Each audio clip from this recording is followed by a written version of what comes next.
Hello, real estate marketing world. This is Josh Brown with Rise Marketing, and this is the second installment in a 7-part video series based on my big ass guide to local SEO. So if you haven't caught that first video, then you can do that on our YouTube channel, or you can go to www.rise.marketing, and you can see that one, the 6 reasons why you should care about local SEO. Today is just an introductory course to what local SEO is, so as we move forward, you more or less know what you're going to be dealing with.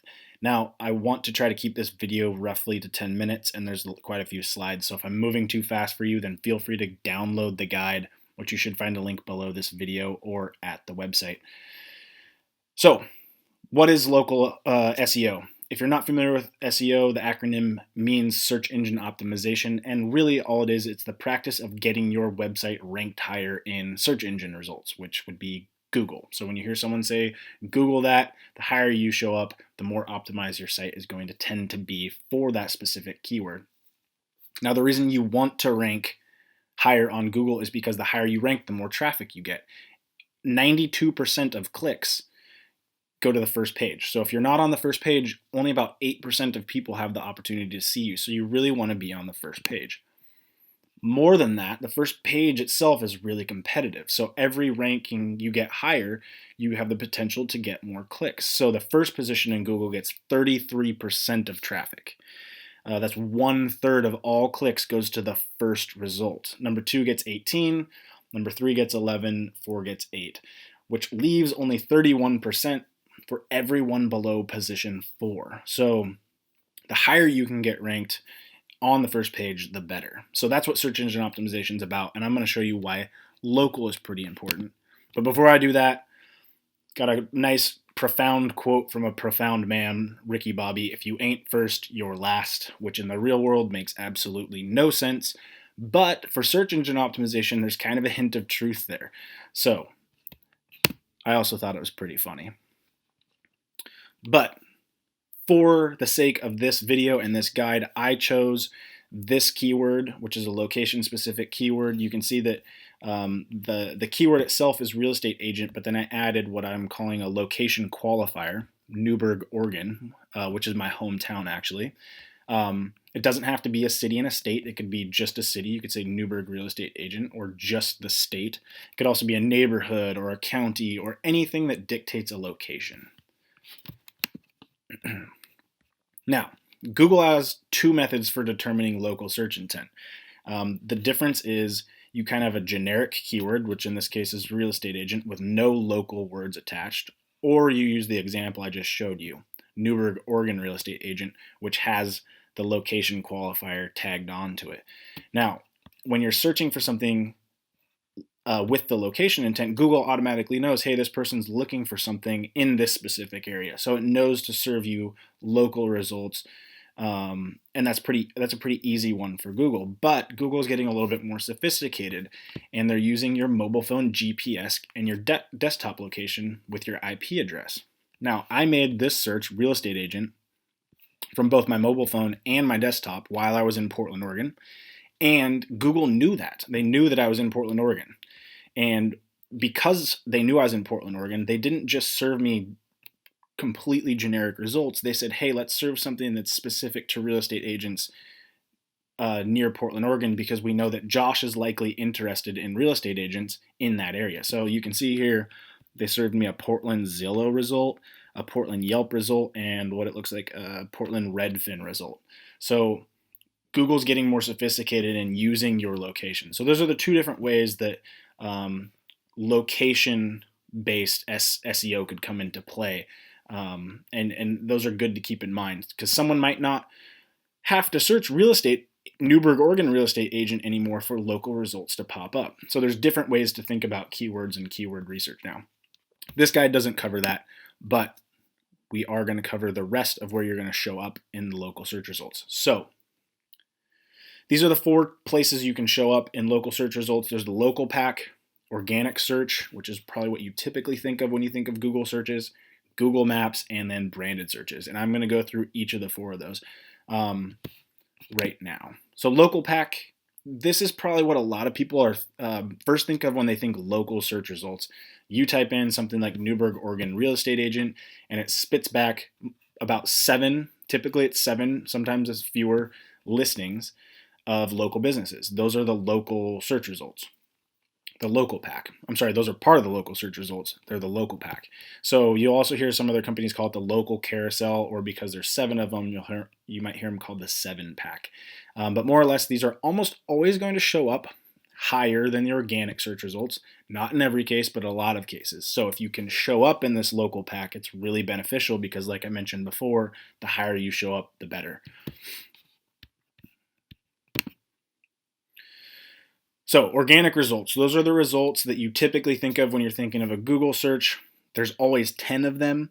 In most cases, for location-based searches, they're going to be placed below the local pack. So you can see down here, these are your organic results. Now, where the local pack is basically just a directory listing of your business. It's your business name, your website address, your physical address, your Google Plus page, and other information about your business.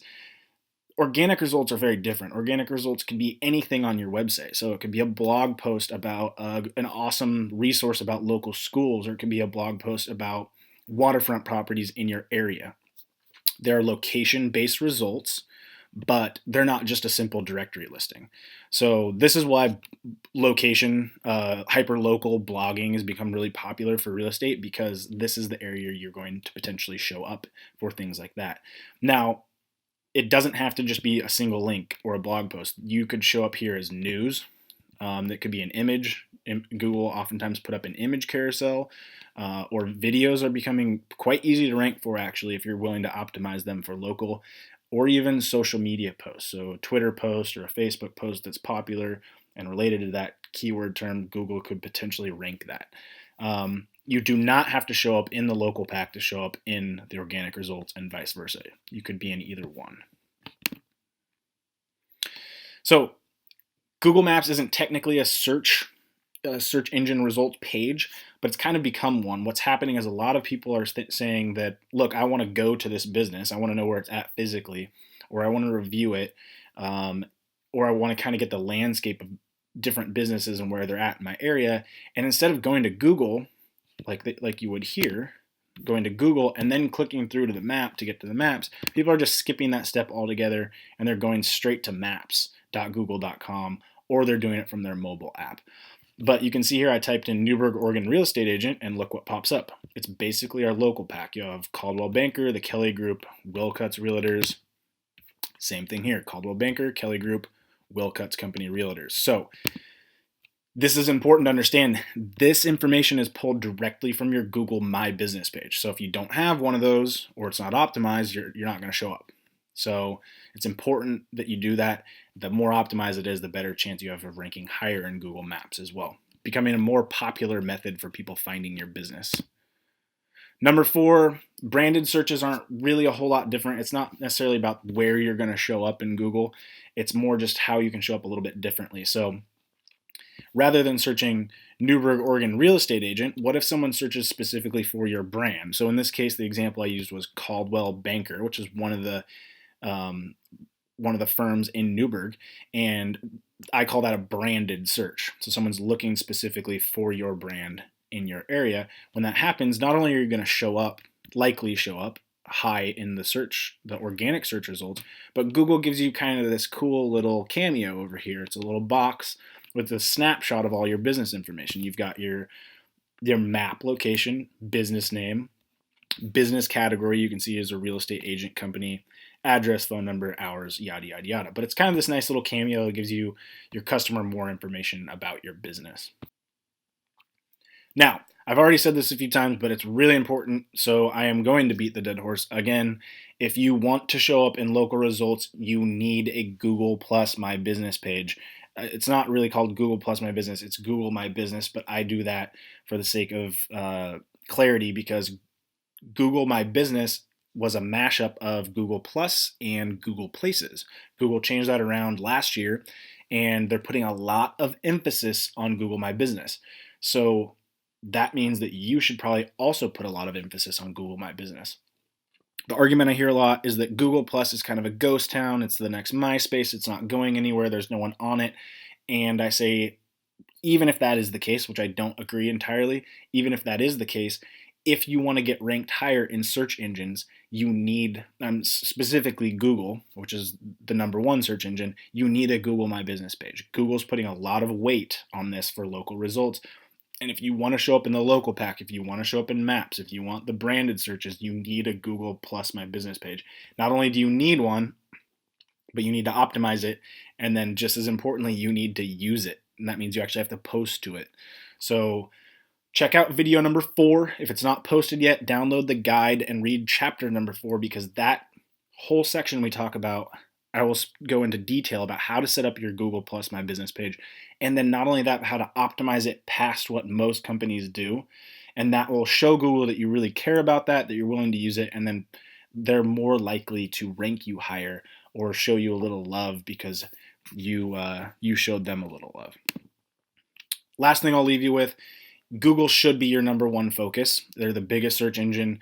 People use Google the most, especially for local searches. So I highly recommend Google as your focus, but don't put all of your local search eggs in one basket. I'll talk about this more in video #7, or you can see it in chapter 7 of this guide. But Google is starting to realize that people like other websites for local stuff. Facebook is even putting local aspects into their social media channels. So on Facebook, you see reviews or people can check in, and Google knows this. Google knows that people like Yelp reviews. So it's really important to understand that you should be in more places than just Google and be focused on more places than just Google, because Google realizes this. And what that means is that Google's even starting to show, say, a Yelp review above its own local pack. So you could search Newburgh, Oregon real estate agents, and above the local pack, above the local results that I just showed you, you could potentially see a Yelp review for a real estate agent. So Google is putting more emphasis on these other directories and these other sites that it knows people like to use and get information from that Google doesn't necessarily offer itself. So again, chapter #7 or video #7 in this series is all about citations, and that'll help you make more sense about what I'm talking about here. But the idea is keep your options open and your horizons expanded when it comes to local SEO. So that is it for video #2. If you found this guide helpful, please follow me on Twitter, Facebook, or YouTube. There's always going to be more great content coming out. If you have any questions about this guide or these videos, please feel free to email me directly at josh@rise.marketing, and I will respond to you personally. Thank you very much, and I hope to see you on the next video.